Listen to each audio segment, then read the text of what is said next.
Socrates Greek philosopher थे।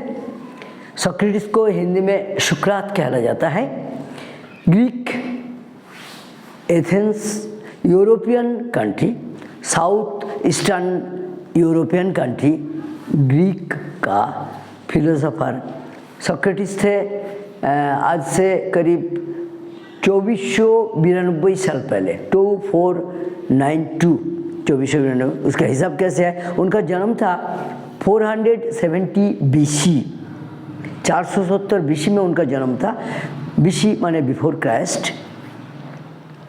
इतिहास का एक बहुत बड़ा आदमी का बारे बोल रहा है सोक्रेटिस। हर कंट्री में सोक्रेटिस को काफ़ी ज़्यादा इज्जत किया जाता है। पुराने ज़माने का शिक्षक का रूप में, उनका विचारक का रूप में, उस ज़माने में उनका दार्शनिक का रूप में, वर्ल्ड का टॉप मोस्ट दार्शनिक यानी कि फिलोसोफर का लिस्ट में सोक्रेटिस का नाम टॉपर में आता है, सबसे ऊंचे में। सोक्रेटिस बहुत गरीब फैमिली से, उस टाइम का बहुत ही गरीब फैमिली से जन्म लिए थे, लेकिन बहुत ज़्यादा नॉलेजेबल थे और बहुत ज्ञानी आदमी थे। हर इंसान को हर वक्त पॉजिटिव सिखाते थे। उस सोक्रेटिस का स्टूडेंट का ऊपर जो कहानी था, एक तो स्टूडेंट को कैसे सिखाते थे, एक तो सिंपल तरीक़ा से बताए थे। तो वो मैं आपको उनका कहानी आप लोग को क्लास में तो बताया हूँ। जो नया लड़का है आप भी सुनेंगे, इसलिए आज आप लोग को बताना चाहते हैं सोक्रेटिस का ये कहानी। सोक्रेटिस जब क्लास ले रहे थे, क्लास उस टाइम क्लास हॉल इस टाइप का, कोचिंग सेंटर, स्कूल उस टाइम नहीं था। पेड़ का नीचे ही बैठ के, कहीं फील्ड में बैठ के बच्चे लोग को सिखाते थे। एक लड़का अचानक उठ के बोला, सर सफल होने का क्या तरीका है, क्या फॉर्मूला है, रूल्स कुछ है तो बताइए। तो सोक्रेटिस बोले, सफल होना कोई जादू का खेल नहीं है। तुमको सफल होने के लिए जो सबसे पहले ज़रूरत है वो है अपना मेहनत, हार्डवर्क। उसका लिए आपको मैं सिखाना चाहता हूँ। तो कल सुबह 6 बजे जो बगल में हम लोग का गांव का बगल में जो नदी है, रिवर है, उस किनारे में सुबह 6 बजे आ जाना। वो 16 साल का लड़का, ये सागर जैसे एज का 16 साल का लड़का बोल बैठा और उसके बाद बोल दिया तो आप फंस गया। कल सुबह 6 बजे जाना पड़ेगा। तो सुबह 6 बजे सोक्रेटिस का कहने का मुताबिक, महान दार्शनिक, महान शिक्षक का कहने का मुताबिक उन्होंने पहुंच गया, वो लड़का भी पहुंच गया 6 बजे। और नदी का किनारे में वो जब पहुंचे, सोक्रेटिस उनको इशारा किए, जो मैं जो करने जा रहा हूं तुम हमको फॉलो करो, मैं जो करने जा रहा हूं तुमको भी वही करना है। अब आदेश है गुरुजी का तो पालन करना ही पड़ेगा। सोक्रेटिस धीरे धीरे आगे बढ़े पानी में उतर के, और पानी तो ठंडा था सुबह, और यूरोपियन कंट्री का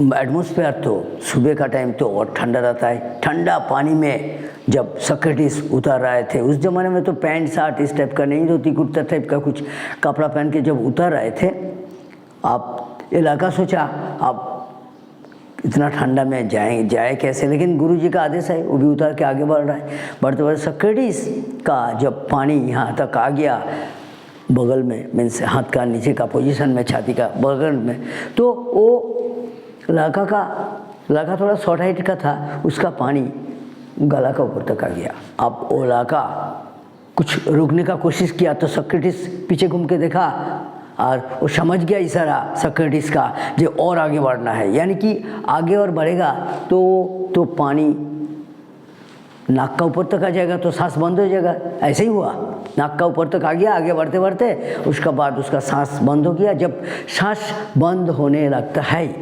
इंसान का तो मुंह नीला टाइप का हो जाता है कलर। तो उस पोजीशन में सोक्रेटिस आप देखा, और ज़्यादा देरी करने से बच्चे का डेथ हो सकता है, मृत्यु हो सकता है। तो सोक्रेटिस पीछे घूम के देख के और बच्चे का बाल पकड़ के खींच के ज़मीन पे ला के गिरा दिया। गिराने के बाद सोक्रेटिस का वो स्टूडेंट सोचा ये कर क्या रहा है, एक शिक्षक है कि राक्षस है। हमको कर क्या रहा है, क्या सिखाने जा रहा है, उसको मन में शंका था और वो ईश्वर से प्रार्थना कर रहा था कुछ। तो सोक्रेटिस वही क्वेश्चन पूछ डाला, बोलते अच्छा बोलो तो आप थोड़ा पहले तुम बेचैन होके ईश्वर से क्या चीज़ मांग रहा था। तो लड़का बोला मैं बेचैन होके ईश्वर से एक बूंद हवा मांग रहा था जीने के लिए, ताकि मेरे को दूसरा जन्म मिल जाए, ज़िंदगी मिल जाए।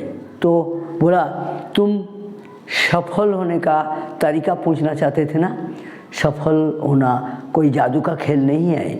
ऐसे ही तुम जब मेहनत करोगे, जिसको कहलाता है हार्ड वर्क, ऐसे ही जब हार्ड वर्क करेंगे, जैसे कि लास्ट पोजीशन में भी बेचैन होके ईश्वर से हवा मांग रहा था, तुम इतना कष्ट करेगा तभी तुम सफल होगा। सफल होना कोई जादू का खेल नहीं है।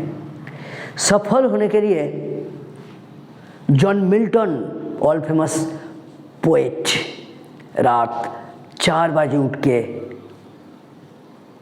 लिखते थे उनका कविता। सफल होने के लिए शेक्सपियर 3:30 बजे उठ के लिखते थे और कंटिन्यूअस लिखते रहते थे। सफल होने के लिए जो भी आदमी कामयाब आज तक हुआ वो हार्ड वर्क ही किया है।